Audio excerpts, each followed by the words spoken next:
Hello மக்களே! வணக்கம், வணக்கம். Welcome to Lakshu naturals. இன்னைக்கு நம்ம பார்க்க போற மூலிகை பதிவு லவங்கப்பட்டை, சின்னமன். லவங்கப்பட்டை கிட்டத்தட்ட அனைத்து சமையல் அறைகளிலும் ஒரு வாசனை மசாலாவாக காணப்படுகிறது. லவங்கப்பட்டையின் பலமான வாசனை மற்றும் சுவை அதனை இனிப்பு மற்றும் காரம் 2 விதமான பதார்த்தங்களுக்கும் ஒரு பொருத்தமான சுவையூட்டும் பொருளாக ஆக்குகிறது. ஆனால் இந்த மசாலா சமையலறை அலமாரிகளோடு மட்டும் வரையறுக்கப்பட்டது அல்ல.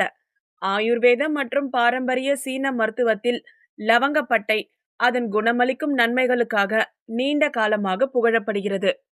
வயிற்று பிரச்சனைகளில் இருந்து நிவாரணம் அளிக்கிறது, நீரிழிவு எதிர்ப்பு பண்பு, உடல் எடை குறைப்பை ஊக்குவிக்கிறது, இதயத்திற்கு நல்லது, மாதவிடாய் பிரச்சனைகளில் இருந்து நிவாரணம் அளிக்கிறது, முகப்பருக்களை குறைக்கிறது, வாய் சுகாதாரத்தை மேம்படுத்துகிறது.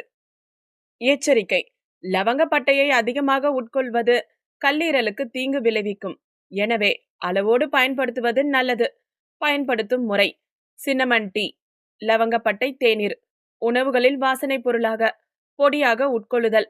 லவங்கப்பட்டையை தினசரி உணவில் சேர்த்துக் கொள்வது ஆரோக்கியத்திற்கு மிகவும் நல்லது. லவங்கப்பட்டை என்றாலே ஒன்றுதான் என்று நினைத்துக் கொண்டிருக்கிறோம். ஆனால் 2 வகையான லவங்கப்பட்டை உண்டு. ஒன்று சிலோன் லவங்கப்பட்டை, மற்றொன்று காசியா லவங்கப்பட்டை. இதில் காசியா லவங்கப்பட்டையை விட சிலோன் பட்டையில் நிறைய மருத்துவ குணங்கள் இருக்கின்றன. காசியா லவங்கப்பட்டை சற்று கடினமானதாக, திக்காக இருக்கும்.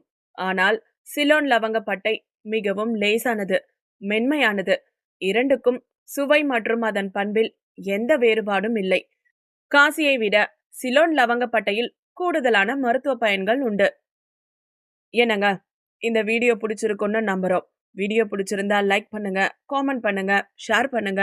இது போன்ற தகவல்களுக்கு சேனலை சப்ஸ்கிரைப் பண்ணுங்க.